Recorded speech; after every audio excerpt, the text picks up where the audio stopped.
내부자들 문학살롱 내부 책방입니다. 네, 우선 소개부터 하고 시작할게요. 네, 안녕하세요.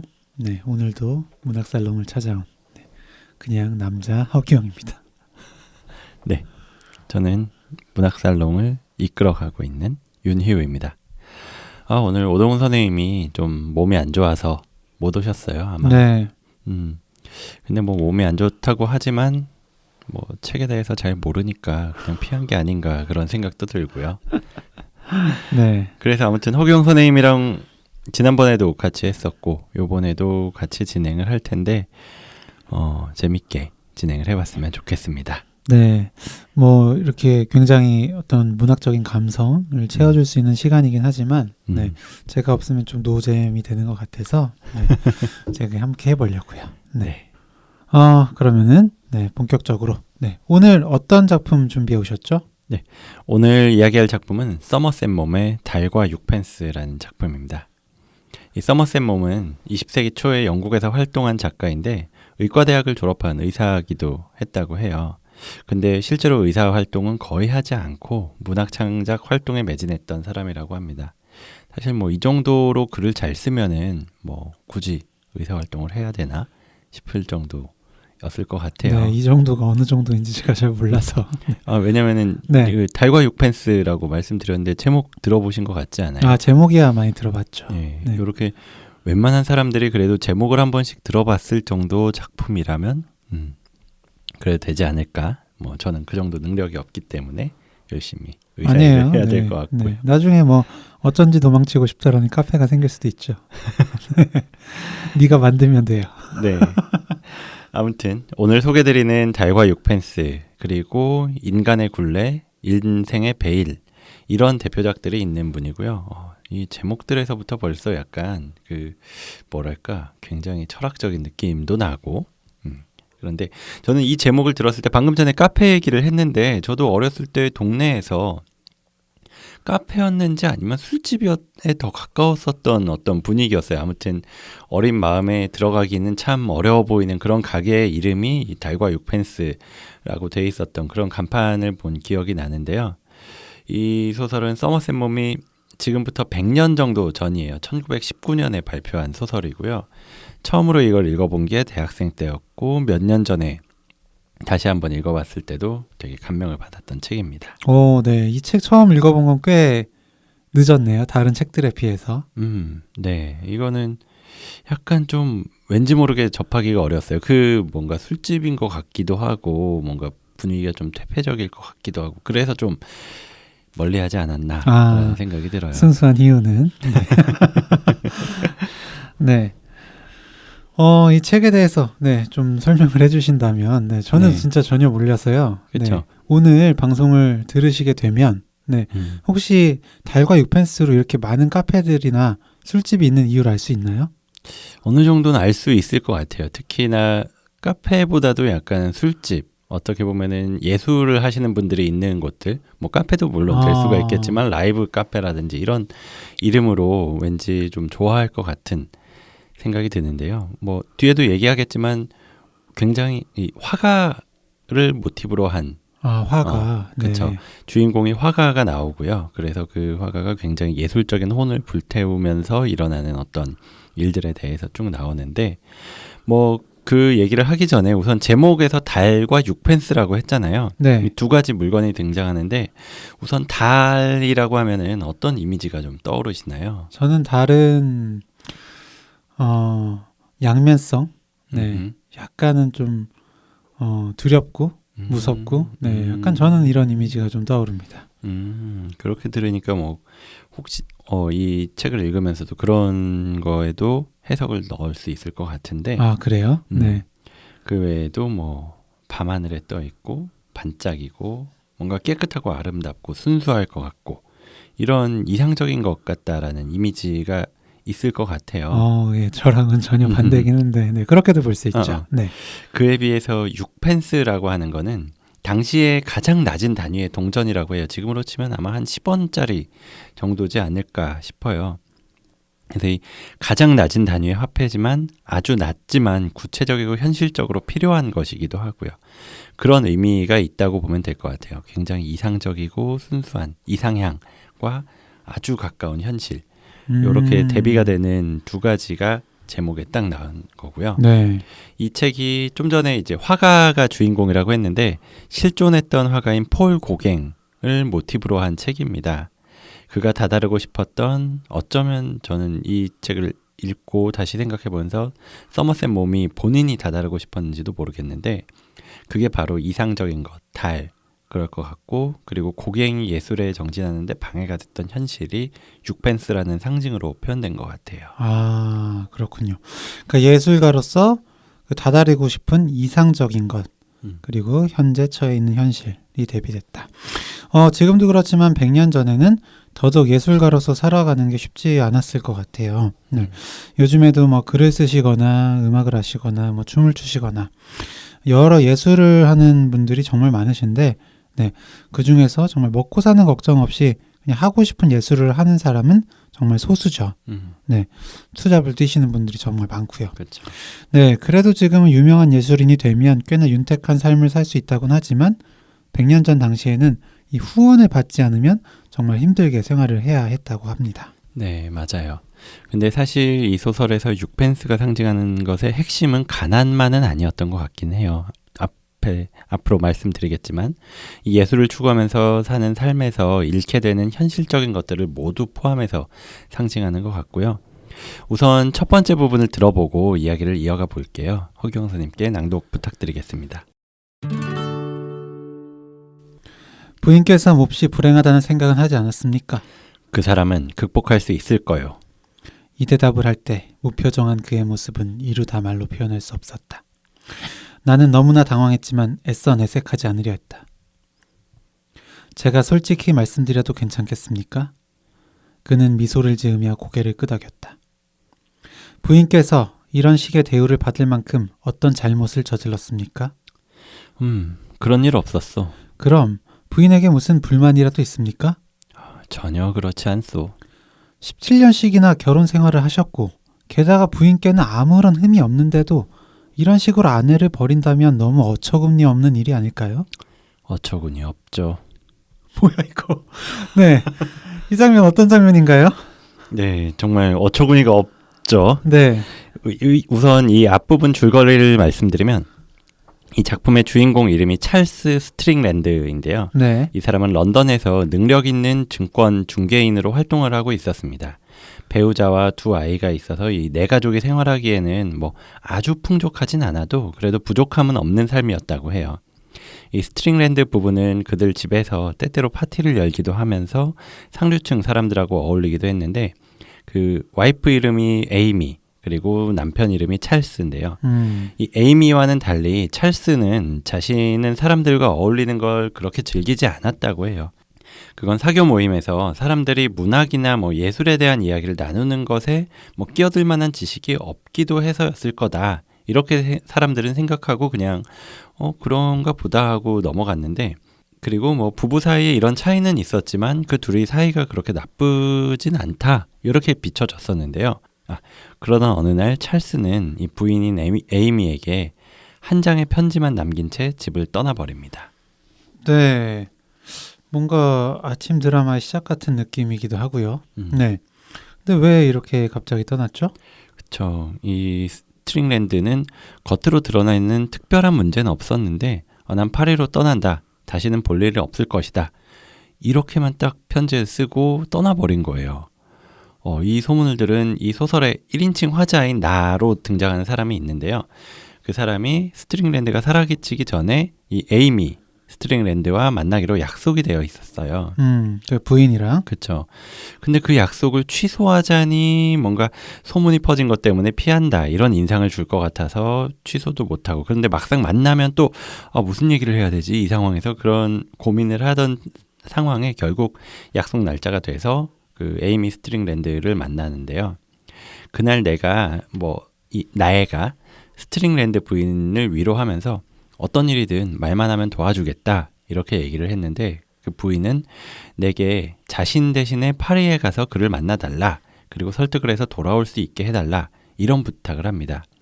뭐 이 부탁이 좀 부담스럽긴 하지만 한편으로는 어떤 사정으로 스트링랜드가 도망치게 됐는지 궁금하기도 했었기 때문에 내가 파리에 가서 스트링랜드를 만났어요. 그래서 지금 이 장면, 방금 저희가 낭독한 장면이 둘이 만나서 처음 대화를 하는 내용입니다. 그래서 내가 스트링랜드의 잘못에 대해서 따지고 말다툼을 해서 어떻게든 죄책감을 느끼게 하고 돌아오도록 하려고 질문을 했는데 굉장히 순순하게 뭐 내가 잘못했다. 그런 모습을 보이니까 굉장히 어처구니가 없는 거죠. 네, 정말 윤희우 선생님의 연기가 더 그 의외의 반응을 한층 돋보이게 만든 것 같습니다. 굉장히 이입을 한 거예요. 네, 어처구니 없지요. 네.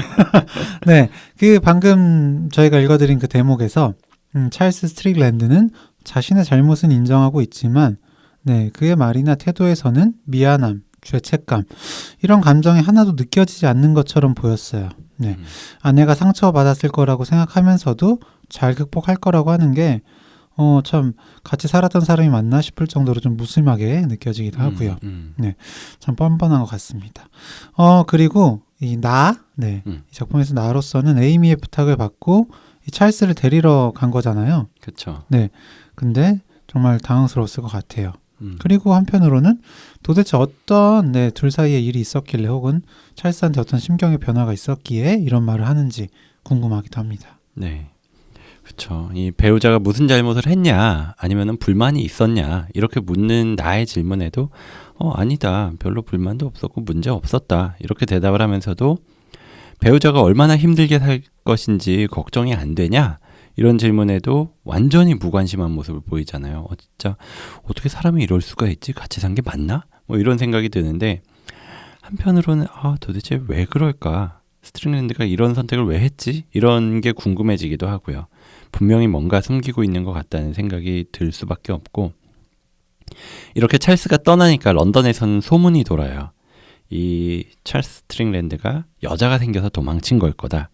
사실 웬만하면은 그런 생각이 거의 몇 번째 안에 떠오를 거 아니에요. 뭐 여자가 생겼든 뭔가 범죄를 저질렀든 뭔가 아무튼 여기를 떠나야만 하는 어떤 커다란 이유가 있었을 거다 이런 생각이 들 거고 나 역시나 그렇게 상상을 하기도 하고요.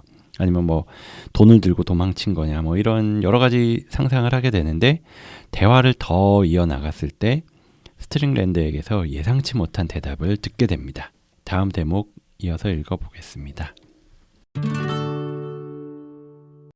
난 그림을 그릴 수밖에 없어. 그는 자신의 말을 되풀이했다. 결국 삼류화가로 전전할 수도 있을 텐데 그것이 모든 걸 포기할 만큼 값어치 있는 일이라고 생각하십니까? 다른 직업이라면 선생에게 뾰족한 재능이 없다 한들 크게 문제될 게 없습니다. 적당한 솜씨만 발휘해도 제법 편안하게 지낼 수 있을 겁니다. 그러나 예술가의 경우는 다릅니다. 빌어먹을 바보 같은 소리로군. 그가 말했다. 바보 같다니요. 분명한 사실을 말하는 것이 바보란 말인가요? 난 당신에게 내가 그림을 그릴 수밖에 없다. 이렇게 말했을 뿐이요. 그건 나로서도 어쩔 수 없는 일이요.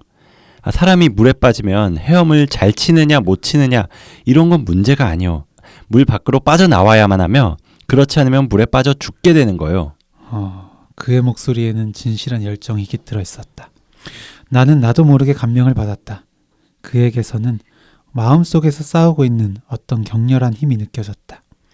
그 힘은 말하자면 그를 완전히 사로잡고 있어 그 자신의 의지로도 어쩔 수 없는 매우 강력하고 압도적인 것임을 나는 느낄 수 있었다. 네, 좀 흥미롭네요. 뜻밖의 이야기 같기도 하고요. 네, 스트릭랜드가 도대체 왜 에이미를 떠났나 하는 이유를 이해하고 있는데요. 만약 이 스트릭랜드가 다른 여자와 사랑에 빠져 도망친 거라면 그게 얼마나 잘못된 일인지 말해서 설득하려고 했던 것 같은데 참 이렇게 말하면 정말 뭐라고 해야 할지 당황스러울 것 같아요. 그렇죠. 그림을 그려야 하니까 그래서 아내를 떠나야 한다. 정말 어떻게 설득을 해야 될지 그리고 또 어떤 일이 있었을지 좀 궁금하고 떠오르지 않습니다. 네. 이 스트링랜드, 찰스 스트링랜드가 한 40살 정도라고 소개가 돼요. 이 소설이 출판된 게 20세기 초였던 걸 생각을 하면 지금 우리가 느끼는 나이로는 한 40대 후반 내지 50대 뭐 이 정도가 된 거로 상상을 해야 될 것 같아요. 아이도 둘이 있고 수입도 좋은 번듯한 직장도 있는 찰스가 모든 걸 버리고 말 그대로 정말 모든 거죠. 배우자, 자녀들, 직장, 주위 친구들, 재산 다 버려두고 떠났는데 그 이유가 그림을 그려야 된다. 이런 말을 들으면 진짜 믿을 수도 없고 이해하기도 어려운 게 당연할 것 같아요. 이쯤에서 이 찰스 스트링랜드가 정말 이런 선택을 한 이유가 뭔가 하는 궁금한 점이 막 드는데 이 정신분석학에서는 사람이 어떤 행동을 하는데 결정적인 요인이 무엇일지에 대해서 몇 가지로 설명을 해요. 그 중에서도 보면 크게 두 줄기가 있는데요. 하나는 사람이 어떤 행동을 하는 원동력이 타고난 욕동에서부터 시작된다라는 것과 또 하나는 다른 사람이나 대상과의 관계에서 이런 힘이 발생한다. 이렇게 두 가지 이론으로 나뉩니다. 네, 오랜만에 정신분석 요정 윤희호 선생님이 이런 이야기를 해주시는데, 그러니까 타고난 욕동과 대상과의 관계, 두 가지 말씀해 주셨는데 좀 더 설명을 부탁드립니다. 이 전자의 경우에는 여러 가지 욕구들, 이를테면 성욕이라든지 식욕, 공격에 대한 욕구, 이런 것들은 태어나면서부터 그냥 사람에게 내재가 돼 있는 거고 어떤 시점이 되면 자연스럽게 수면 위로 올라오는 것이라고 생각을 해요. 그래서 이런 욕구들은 자동적인 현상이기도 하기 때문에 어떤 방식으로든 해소를 해야만 한다고 생각을 하지 이런 욕구가 사라지는 건 불가능하다고 봅니다. 반면에 후자는 이와는 다르게 이런 행동을 하는 게 사람에게 내재된 기본 속성이 아니라 다른 사람과의 관계에서 형성이 되는 거라고 봅니다. 그래서 지금 내 눈앞에 있는 상대방이라든지 내 마음속에 머물러 있는 어떤 사람이든지 간에 그런 대상이든지 간에 그 상대방이 뭔가 불편한 모습을 보이면 그 마음이 공감을 통해서 나한테 전달이 돼서 내가 불안해지고 그런 것들은 이제 이런 건 하면 안 되겠구나 아니면 이 사람이 불편하지 않게 불안하지 않게 어떤 내가 행동을 해야겠구나 그 감정을 없애기 위해서 상대방에게 잘 대하려는 그런 행동을 한다 이렇게 배워가면서 행동을 한다라고 이야기를 합니다. 네, 근데 이 장면에서 스트릭랜드가 하는 행동 그리고 말을 살펴보면은 다른 사람과의 관계에서 오는 그 즐거움 그건 완전히 무시하는 것처럼 느껴지기도 해요. 그렇죠. 그리고 그의 마음속에 내재되어 있던 욕구인 내 마음속에 떠오르는 이미지를 그림을 통해 표현하고 싶다라는 그것에만 몰두하는 것처럼 보이기도 합니다. 이렇게 보면 스트릭랜드가 정말 양심도 없고 관계에 빠진 예술가인가? 이런 생각이 들기도 하고요. 어떻게 사람이 이렇게 이기적이고 잔인할 수 있나? 라는 생각도 들기도 하고요. 조금 전에 윤희호 선생님이 이야기하신 욕동 이론으로 스트릭랜드의 마음을 좀 풀어볼 수 있을까요? 네. 그럴 것 같다는 생각이 들어요. 이 시점까지 보면은.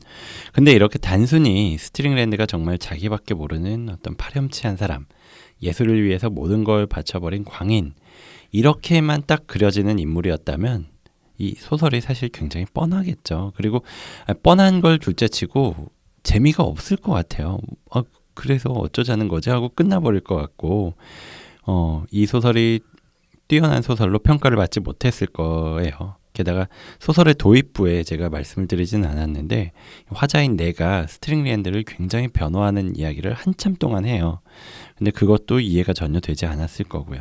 그래서 이 시점에서 소설의 화자인 나도 궁금해했지만 저 역시나 이 책을 읽으면서 도대체 사람이 어쩌면 이렇게까지 행동할 수가 있나 이런 궁금증이 생기기도 했죠.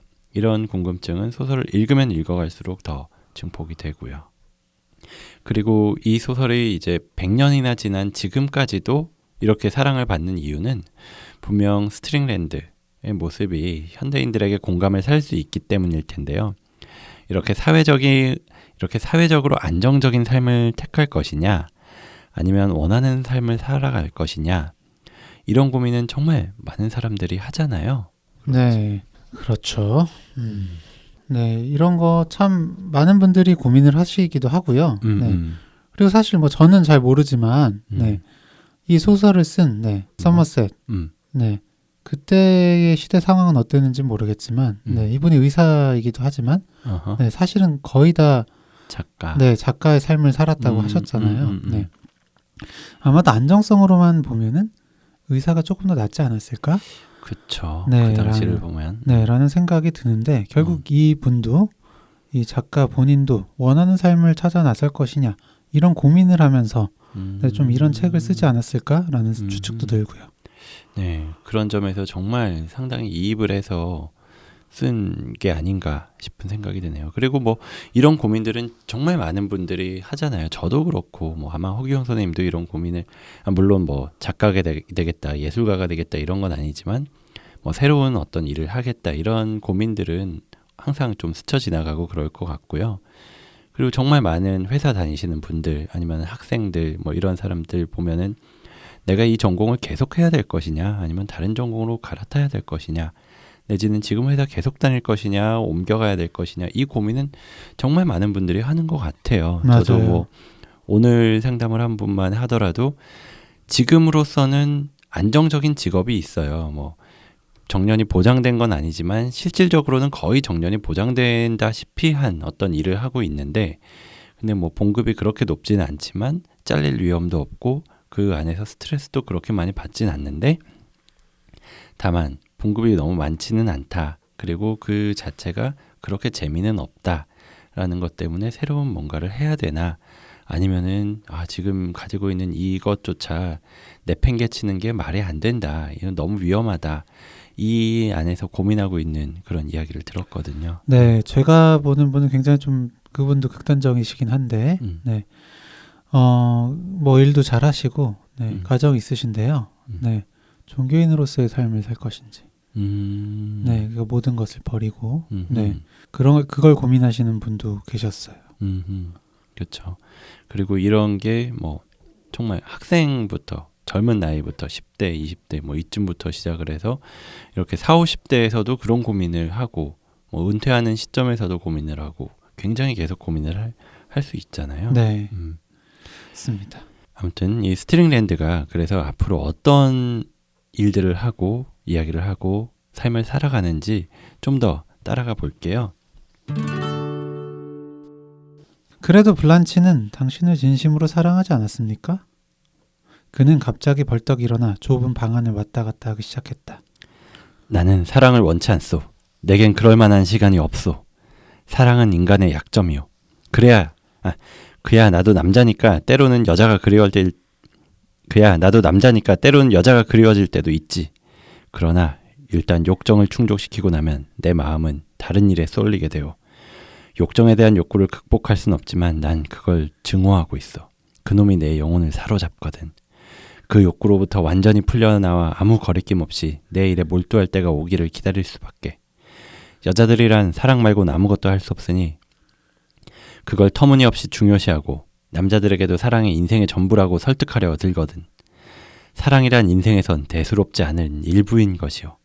유욕이란 정상적인 것이고 건강한 것이지만 사랑은 병적인 것이요. 여자란 쾌락의 도구일 뿐이요. 그런 여자들이 내조자니 반려자니 친구니 하고 외쳐대지. 도무지 견딜 수가 있어야 말이지. 스트릭란드가 한 번에 이토록 많은 말을 짓거리는 것은 처음 보았다. 그는 분노에 찬 어조로 말했다. 네, 주인공인 스트릭란드의 말을 들어봤습니다. 네, 윤희호 선생님이 연극반 할 때는 할 수 없었던 그런 배역이지 않았을까 생각이 드는데요. 네, 뭔가 그런 울분이 느껴지기도 했고요. 어떤 내용인가요? 진짜 이 연기 너무 흑역사가 될 것 같아서 네. 부끄럽네요.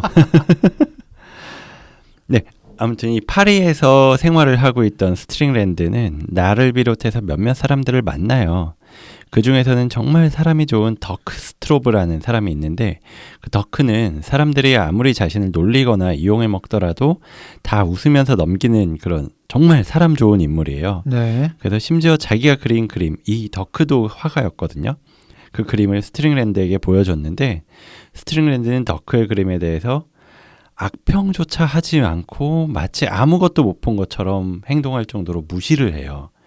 그렇게까지 무시를 당했지만 스트링랜드의 그림에는 천재적인 재능이 담겨 있다라면서 그를 위해서는 어떤 일이든지 해주는 인물이거든요. 하루는 이 돈도 없고 수입도 없어서 굶주리던 스트링랜드가 병에 걸려서 혼자 앓고 있으니까 그를 자신의 집으로 데리고 오겠다라고 해요. 불과 며칠 전만 해도 자기를 너무 심하게 모욕해서 다시는 보지 않겠다. 이렇게 선언을 한 다음이었는데다가 그를 집으로 데려오는 거를 굉장히 끔찍하게 반대하던 아내 블란치의 말도 듣지 않고 끝내 이 블란치를 설득해서 스트링랜드를 집으로 데려와서 극진하게 간호를 합니다. 네. 더크 스트로브는 왜 이렇게까지 하는 거죠? 네. 뭘까요? 인내심인가요? 네. 어떤 뭐 인류애라고 해야 될지. 네. 참 이렇게까지 모욕을 당했는데도 그를 챙기는 모습이 참 네. 신기하게 느껴집니다. 근데 네, 이 블란치가 저는 처음에 대사를 딱 읽으면서 아내 이름이 웨임이 아니었나? 라고 생각을 했거든요. 네. 갑자기 블란치는 또 뭐죠? 네. 근데 이렇게 블란치, 그러니까 더크 스트로브의 아내인데 그 아내와 스트링랜드 사이에 더 큰 비극이 시작이 됩니다. 이 스트링랜드를 간호하던 더크의 아내 블란치가 스트링랜드에게 빠져들어가 버립니다. 근데 예. 예, 굉장히 자연스러운 반응인데요. 네. 근데 스트링랜드는 이 블란치에 대해서 그다지 애정을 느끼지 못해요. 그리고 블란치가 자신에게 매달리면 매달릴수록 더 냉정하게 대합니다. 아마 욕정을 풀었다 뭐 이런 얘기가 나오니까 뭐 육체적인 관계는 가졌는데 정신적으로는 전혀 뭐 애정을 주고 그러지를 않죠. 그러던 어느 날 스트링랜드와 크게 싸운 뒤에 블란치는 스스로 목숨을 끊는 극단적인 선택을 합니다. 이 사건 이후로 화자인 나는 스트링랜드를 더 혐오하는데 그러다가 우연히 길에서 스트링랜드를 만나서 피하려고 했는데 스트링랜드가 막 나를 따라와서 말을 걸어요. 그래서 나는 정말 화가 나니까 그에게 죄책감이 들지 않느냐 이렇게 따져 물었지만 오히려 스트링랜드가 화를 내면서 방금 제가 낭독한 장면처럼 이야기를 하는 거죠. 아, 그렇군요. 네. 아까 저의 그 리액션은 지워주시고요. 네. 네. 진짜 정말 어이가 없네요. 네. 적반하장이 이럴 때 쓰이는 말 같습니다. 네. 저도 이 장면 읽으면서 진짜 어처구니가 없다 이런 감정이 들었어요. 그래서 좀 이입을 못하고 제대로 연기를 못하기도 했는데요. 네. 그래요. 근데 한편으로 이 부분에서 스트링랜드의 속마음과 갈등이 어쩌면 굉장히 진실하게 표현이 되고 있는 순간이라는 생각을 했어요. 앞서 이 스트링랜드는 다른 사람과의 관계나 평가에 완전히 무관심하고 자신의 마음속에 자리한 그림을 그려야 한다. 이 욕망을 실행하기 위해 모든 판단을 하는 것 같다라고 이야기했는데요. 근데 사실은 스트링랜드도 한 명의 사람이었기 때문에 자신을 정말 사랑하는 여자, 정말 아끼고 케어해주는 이 블란치에게 크게 동요했다라고 생각을 해요. 그래서 욕정에 대한 욕구라고 애써 화를 내면서 표현을 했지만 정말로 자신이 블란치의 죽음에 대해서 죄책감을 느끼지 않고 사람들의 비난도 개의치 않았다면 사실 이렇게 화를 내지도 않았을 거라고 생각이 들어요. 네. 그렇게 말씀을 해주시니까 네, 스트링랜드가 좀 왜 그랬는지 어느 정도 이해가 되기도 합니다. 네, 어쩌면 바로 이 장면이 소설의 제목인 달바 육펜스, 네, 그 대비와 갈등처럼 이상과 현실 사이에서 몸부림치는 모습이 정말 강하게 드러난 것 같네요. 네, 맞습니다. 이 스트링랜드는 자신의 상상 속에 떠오르는 그런 이미지들을 그림을 통해서 표현하고 싶은데 그러기 위해서는 자신을 방해하는 것이 없어야만 한다. 이렇게 생각을 한 거예요. 그 방해하는 것들이라고 한 게 사랑하는 가족들과 함께하는 생활, 안정적인 밥벌이를 할 수 있는 직장, 자기를 정말 아껴주는 친구들, 이 모든 것들을 아무렇지도 않게 버리려고 했어요. 그리고 그 중에 몇몇에서는 실제로 떠나버리는데 성공도 했죠. 직장 그만뒀고 가족들을 완전히 그냥 떠나왔으니까. 하지만 이 6펜스로 대변되는 가장 가까운 수준의 현실, 가장 즉각적으로 떠오르는 어떤 본능적인 욕구들을 떨쳐내기는 힘들어했고 또 영혼이 사로잡힌다라고 느꼈었던 것 같아요. 네, 이 그림에 대한 의지가 대단하다는 생각이 들면서도 네, 주위 사람들을 다 잃어가는 모습이 안타깝게 보이기도 합니다. 그런데 찰스 스트링랜드는 왜 이렇게 사람들한테 냉정하게 대하는 건가요? 네, 아마도 이 스트링랜드가 이렇게까지 사람들을 냉정하게 대한 이유는 그만큼 사람들에 대한 애정이나 관심에 대한 욕구를 참기 어려워서였을 수 있겠다라고 생각을 했어요. 애써 그런 욕구를 억눌러가면서 그림에 몰두하려고는 했지만 자신을 알고 자신에 대해서 이래저래 평가하는 사람들이 있는 파리에서는 자신의 이상을 펼칠 수 없다라고 생각했는지 이 스트링랜드는 더 먼 곳, 런던에서 파리로 떠난 것보다 한참 더 먼 남태평양에 있는 타히티라는 섬으로까지 떠나서 그림을 그리게 돼요. 그곳에서 아마도 이 스트링랜드는 자신의 이상에 가까운 성취를 해요. 나중에 내가 타이티까지 가서 그림들을 보고 나선 정말 대단하다 이렇게 느꼈다고 하는데, 이 이상에 가까운 성취는 하지만 다른 인간적인 삶은 모두 잃고 죽음에 이르게 됩니다. 그렇군요. 네. 스트링랜드는 물론 현실적으로는 정말 못된 짓도 많이 하고 자신에 대해서는 너무나 가혹했던 사람이지만 그의 도덕성에 대한 평가는 잠시 접어두고 그 예술에 대한 순수한 열정을 생각한다면 정말 대단하다는 마음이 들었다라는 윤희우 선생님의 평입니다. 이렇게까지 해야만 했던 그 스스로의 뼈를 깎는 듯한 고통을 공감하자면은 정말 대단하다는 말밖에 없을 것 같아요.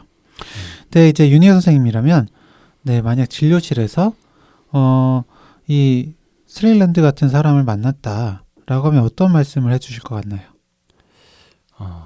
정말 어려울 것 같아요. 뭐 상황에 따라서 다르긴 하겠지만, 떠나지 않았다라는, 아직까지는 모든 걸 버리고 떠나진 않았는데 그쪽으로 가고 싶다, 떠나고 싶다, 모든 걸 다 버리고 완전히 새로운 걸 시작을 하고 싶다, 이런 정도 상태에서 이야기를 한다라고 가정을 한다면 일단은 공감을 할 수밖에 없을 것 같아요.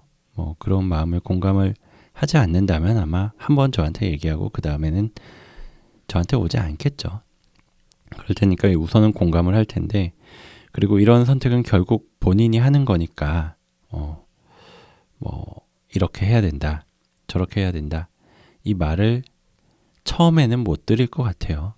물론 정말 극단적인 선택을 하려고 한다, 그러니까 말도 안 되는 선택을 하려고 하는 와중이라면은 좀 그러지 말아야 되는 이유들에 대해서 같이 이야기를 해볼 수도 있겠지만, 처음에는 어떻게 할 수가 없을 것 같고요. 우선은 공감을 하고 좀 몇 번이라도 더 보자, 이런 이야기로 꺼낼 것 같고요. 그 다음에 정신분석이라든지 이런 치료를 받는 것도 굉장히 좀 필요하지 않을까, 도움이 되지 않을까, 그런 이야기 쪽으로 좀 설득을 해볼 것 같아요. 물론 궁극적으로 선택은 본인이 하시겠지만, 적어도 내가 왜 이런 마음을 그렇게 강하게 갖는지, 그리고 현실에서는 어떤 일들이 벌어지고 있는지, 내가 이 현실을 떠나는 게 과연 맞는 판단인가, 그러지 않은 판단인가, 이거를 후회할 것인가 아니면은 후회하지 않을 것인가, 이런 것들을 같이 좀 나눠보고, 아마 주변 친구들이나 이런 사람들한테 얘기하면 분명히 다 반대만 했을 거거든요.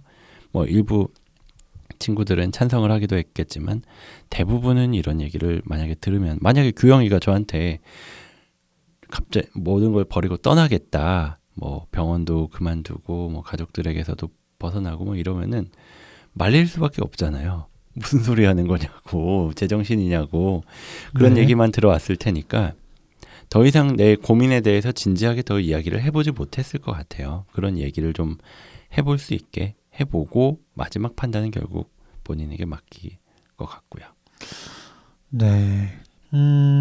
약간 진료실에 찾아온다면 그렇게 접근을 해볼 수 있겠다라는 생각이 듭니다. 근데 애초에 진료실에 이분 잘 안 가실 것 같고요. 근데 저는 아직도 궁금한 게, 왜 그 가족들이랑 함께 있으면 그림을 그릴 수 없는 거예요? 그러니까 이 스트링랜드는 결국 그게 방해가 된다라고 생각을 했었던 것 같아요. 그리고 아까 나이가 좀 많았다고 그랬잖아요. 한 현재로 쳤을 때는 한 40대 후반에서 50대 요 정도라고 봤었고, 또 주변 사람들이 간섭도 많이 했었고, 처음에 이제 에이미가 여러 사교 활동을 하면서 예술이나 문학 이런 얘기들을 많이 했는데, 그 얘기들을 옆에서 들으면 내가 그림을 그린다라고 했을 때 거기에 계속 틀에 사로잡힌다, 이렇게 생각을 했을 가능성이 크고요. 그리고 실제로 그리고 이 스트링랜드는 그림을 제대로 배우지는 않았어요. 애초에 증권 중개인으로 직업을 삼아서 살고 있었던 사람이고, 미대를 다니거나 미술을 전공을 하거나 이런 사람이 아니었기 때문에 아무래도 내가 표현을 하려고 하는 게 기존의 어떤 기법이나 아니면은 화풍이나 이런 것들을 따라가지는 않았었거든요. 그래서 사람들이 많이 개입을 하고 이건 그림이 별로다, 이런 얘기들을 굉장히 많이 들었다고 하는데, 그러면 그럴수록 내가 표현하고자 하는 어떤 그 이상적인 이미지를 그리지 못한다라고 생각을 해서 근데 문제는 이런 거를 계속 경험을 하면서 단계적으로 탈피한 게 아니라 그냥 전혀 그림을 한 번도 그리지 않았던 사람이 갑자기 어느 순간 딱 떠나버리니까 그러니까 굉장히 황당한 거지만 그 내면의 마음을 쭉 들여다보면 그런 고민들이 있었고 도저히 나는 내가 그리고자 하는 그걸 그리기 위해선 떠날 수밖에 없었다. 이랬었던 것 같아요. 네. 그렇군요. 네. 정말 저는 그런데 만약에 그런 사람이라면 이 사람이 그런 다른 사람의 평가에 좀 예민한 부분이 있구나 라는 생각이 들어요. 네. 그렇죠. 그래서 만약에 저는 이분이 진료실에 오신다면 그 부분을 좀 다뤄야 되지 않을까 라는 생각이 드네요. 네, 다른 사람의 평가에 관계없이 네, 본인이 하고 싶은 예술 활동을 할 수 있는 것에 대해서요. 네. 타이티에 가서 무슨 그림 그려요, 혹시? 뭐 그 나오나요? 그림에 대해서는 묘사가 나오기는 해요. 그 집에다가 그림을 그렸다고 그래요. 그 집 전체에 막 천장이랑 벽이랑 벽 천장에 엄청난 정말 말 그대로 최후의 걸작을 그린다고 하는데 그 묘사에 따르면 작중의 묘사에 따르면 이건 천재다 이런 감탄사가 무의식 중에 나올 정도로 압도적이었다라고 그러고요. 근데 그 걸작을 남긴 오두막을 불태워버려요. 스트링랜드가 본인이 불태우진 않고 본인이 어떤 유언처럼 내 이 그림을 불태워달라 이렇게 얘기를 해서 스트링랜드하고 그 유언을 들은 여기서도 또 어떤 여자를 만나서 결혼을 하고 아이를 또 낳거든요. 그 여인이랑 스트링랜드 본인이랑 또 스트링랜드를 치료하러 왔었던 그때 병에 걸려서 죽게 되는데 그 의사 세 명만 그림을 보고는 불태워서 없어져 버린 거죠. 네. 근데 요게 제가 아까 이 책이 폴 고갱, 스트링랜드가 폴 고갱이라는 화가를 모티브로 한 거라고 그랬잖아요. 네, 그러셨죠. 네. 그 고갱도 이런 전반적인 삶을 살아가요. 다른 직업을 가지고 있다가 뭐 주식 거래 이런 걸 하는 직업을 가지고 있다가 30대 중반에 처자식을 내팽개치고 화가가 되고 프랑스로 떠나서 그런 다음에 이 사람이 실제로 타이티로 갔고요. 그 고갱이. 네, 그랬죠. 근데 그 중간중간에 보이는 모습이 사실 여기서 스트링랜드는 굉장히 어떻게 보면 인간적인 모습을 보였다면 실제 고갱은 훨씬 더 나쁘다고 해야 될까요? 훨씬 더 냉철하고 뭐 정말 뭔가 인간적인 갈등이나 뭐 이런 거를 한다기보다 정말 막 자기가 살고 싶은 대로 살았었던 말 그대로 약간은 어떤 반사회성 인격이라든지 아니면은 굉장히 강한 자기애성 인격이라든지 이런 걸 가지고 있었던 사람인 것 같고요. 아예 뭐 공감을 못하고 그렇게 떠났었던 고갱과는 조금 다른 모습으로 그린 게 아닌가 싶어요. 그렇군요. 네. 좀 말씀을 들으면서 오히려 더 책을 좀 더 읽어보고 싶다. 네, 이런 생각이 들었습니다. 그러니까 저는 사실 뭐 잘 공감은 안 돼요. 네. 그래서 조금 더 읽어보면 거기에 대한 공감을 할 수 있는 좀 포인트가 있을지 궁금해집니다. 네, 좋습니다. 오늘 이렇게 서머셋 mom의 100년 전에 쓴 소설 달과 6펜스를 가지고 이야기를 나눠봤는데요. 사실 뭐 예술을 한다 아니다 이런 거를 떠나서 아까 중간에도 말씀드린 것처럼 내가 지금 하고 있는 일이 맞는 건가 아니면 다른 일을 해야 되나 뭔가의 뭐 모든 것들을 좀 내려놓고 뭐 하나에 몰두를 해야 되는 게 맞나 아니면 지금 삶에 그래도 만족을 하면서 여기서 조금씩 변화를 주는 게 맞나 뭐 이런 고민을 하고 있는 분들이 읽는다면 아마 많이 공감을 하실 수 있을 거라는 생각이 들고요. 오늘 저희가 준비한 뇌부 책방은 여기까지 하도록 하겠고요. 다음에도 더 재미있고 흥미롭고 어쩌면 조금은 더 공감을 할 수 있는 그런 책들을 가지고 찾아뵙도록 하겠습니다. 감사합니다. 감사합니다.